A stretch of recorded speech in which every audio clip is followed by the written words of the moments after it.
গাজীপুরের কাশিমপুর কারাগেটে রোববার রাতে দেখা গেছে এক হৃদয় বিদারক দৃশ্য।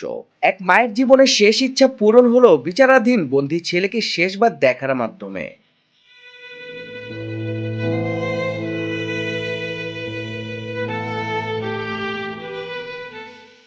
রোববার রাত প্রায় ৮টা ২০ মিনিটে কাশিমপুর কারা ফটকের সামনে একটি অ্যাম্বুলেন্স থামে। ভেতরে ছিল এক মায়ের নিথর দেহ, আর বাইরে অপেক্ষায় ছিল তার ছেলে কারাবন্দী মামুন হোসেন। কারা সূত্র জানায়, মামুন হোসেন ঢাকার হাজারীবাগ থানার একটি অস্ত্র মামলার বিচারাধীন আসামি। তিনি বর্তমানে কাশিমপুর কারাগারে বন্দী। মামুনের মা সুফিয়া বেগম কিশোরগঞ্জের ইটনা উপজেলা ধনেশ্বর এলাকার বাসিন্দা। রোববার সকালে বার্ধক্যজনিত কারণে তার মৃত্যু হয়।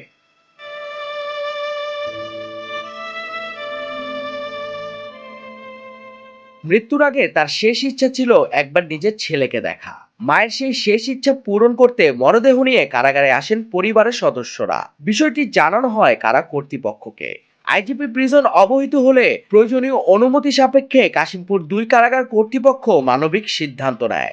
কারাগেটেই অ্যাম্বুলেন্সের ভেতরে বন্দি ছেলে মামুন হোসেনকে তার মায়ের মরদেহ দেখার সুযোগ দেওয়া হয়। কয়েকটি নিঃশব্দ মুহূর্ত।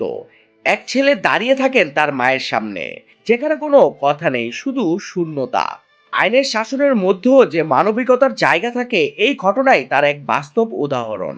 কাশিমপুর কারা কর্তৃপক্ষের এই সিদ্ধান্ত অনেকের চোখে জল এনে দিয়েছে, আর স্মরণ করিয়ে দিয়েছে মানবিকতা কখনো বন্দী থাকে না।